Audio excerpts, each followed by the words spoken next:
দুধ চায়ের সাথে এই পাতাকপির বড়া খেতে কেমন লাগবে? পার্পেল পাতাকপি।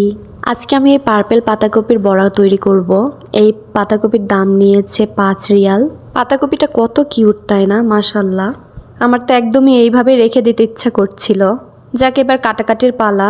আমি ঝুড়ি ঝুড়ি করব এই পাতাকপিটা। 5 রিয়াল মানে পাতাকপিটির দাম নিয়েছে 159 টাকা। কাটতে কাটতে কিছু গল্প বলি। এই পাতাকপিটা কিনতে যাওয়ার আগে আমার হাজবেন্ড বলছিল এটা বড়া করে খাওয়া যাবে, আম্মু অনেক সুন্দর বড়া করতো। আসলে আমার শাশুড়ি মা পাতাকপির বড়া অনেক সুন্দর করে। আর আমার আম্মু ছোটবেলা থেকেই দেখছি পাতাকপির বড়া একদম পারফেক্ট করতো। তাই জন্য আমি তাদের কথা মনে করে আজকে ভাবলাম যে আমিও আজকে বড়া করে ফেলি। তারাও দেখবে তাদের মেয়ে এখন সবকিছু পারে একা একা। গিয়ে দেখি পানিগুলো একদম নীল কালার হয়ে গেছে। অনেক ফ্রেশভাবে এইগুলো আমি ধুয়ে নিয়েছি। এখন আমি পেঁয়াজ ঝুরি দিয়ে দিব, কাঁচামরিচ, সাথে দিব কর্নফ্লাওয়ার সামান্য। এরপর আমি ময়দা দিয়ে দিব। কর্নফ্লাওয়ারটা দেওয়ার কারণে একটু মুচমুচে হবে, তাই জন্য কর্নফ্লাওয়ারটা দিয়েছি। এরপর আমি সামান্য হলুদ গুঁড়ো, লবণ দিয়ে দিব।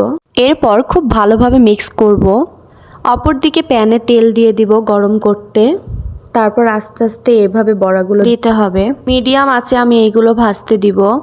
কেমন যে হবে জানি না, তবে আমার মনে হচ্ছে ভালোই হবে। কালারটা দেখুন, মাশাল্লাহ কত সুন্দর হয়েছে। এক পার্ট ভাজা হয়ে গিয়েছে, এখন আরেক পার্ট যেন খুব ভালোভাবে ভাজা হয়, এজন্য আমি উল্টিয়ে দিব। আর অল্প সময়ের মধ্যেই তৈরি হয়ে যাবে। এইভাবে ডেবে ডেবে দিব যেন ভেতরটা কাঁচা না থাকে।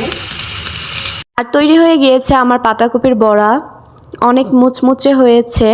চুলার আঁচ অবশ্যই লো করে দিতে হবে। খেতেও কিন্তু মজাদার হয়েছে পার্পেল পাতাকপির বড়া। কেমন লাগলো আমার এই ভিডিওটি সবাই কমেন্ট করে জানাবেন। সবাই ভালো থাকবেন। আল্লাহ হাফেজ।